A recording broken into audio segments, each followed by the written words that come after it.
Before we can talk about Hollow Knight as a game, we need to take a moment to appreciate the art. It has to be said this is one of the best looking 2D platformers ever seen.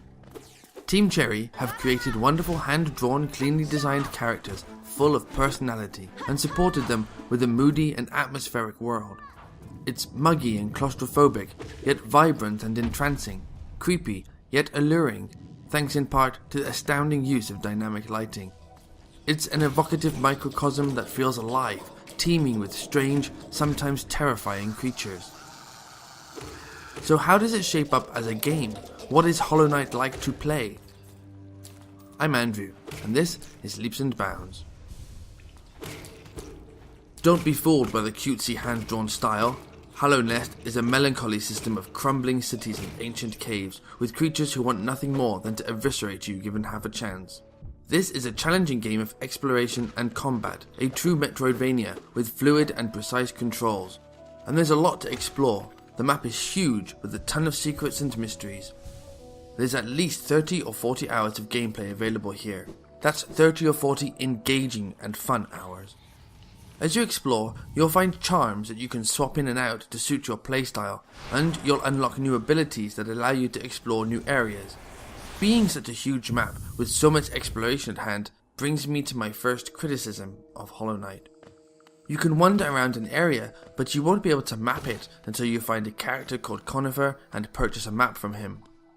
When you've got your hands on it, every time you rest at a bench, the map will update with all the new areas you've explored. This can lead to some frustrating times searching up and down for Conifer and getting utterly lost, something that can happen very often considering the size of the world and how there's very little direction on where you're supposed to go, what you're supposed to do next, why you're even there. I lost count of the times I met a dead end, tried another direction, and hit another dead end. A map in Metroidvania seems like something we should have by default. There's no reason we can't update our maps as we explore.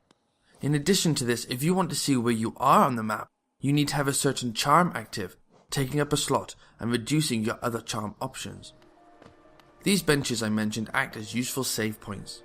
If you die, you'll resume from the last bench you sat at, but you'll have lost all your saved up Geo, the in-game currency. You have a chance to get it all back though, by returning to where you died, where you'll find your ghost. Defeat it and you'll get your Geo back. If you die again before defeating him however, it's all gone forever. I lost over 1,000 Geo this way once. There is a bank you can use after completing a certain amount of the game, and while it's frustrating occasionally losing so much Geo, it does make you consider your next steps a little more carefully. On the flip side, some benches are just too far apart, and some sections are considerably harder than others. You could be getting along just fine, and then wander into a particularly tough section and die repeatedly. It isn't so much the deaths that are the problem, because you'll always feel like it was your fault, but it's the repeated travelling to get back to where you were in order to try again. And sometimes that travel takes far too long, as you can see on screen now. This section was particularly frustrating, adding in the time it took the elevators to move up and down. Each area has a boss to be defeated, and there are plenty of mini-bosses along the way. Each boss fight was enjoyable and challenging, and it felt great to defeat them, a real punch-the-air moment after dispatching each one. If you like Metroidvanias, this is a no-brainer. Go buy it now. And if you don't particularly like Metroidvanias, go buy it as well.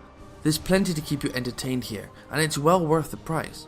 Despite those issues with the map, the distance between benches, the lack of any direction or motivation, the game takes familiar Metroidvania mechanics and polishes them into a solid experience, where discovery of new areas and secrets is a reward in itself, where after each death you'll want to retrace your steps and try again, just to see what's next.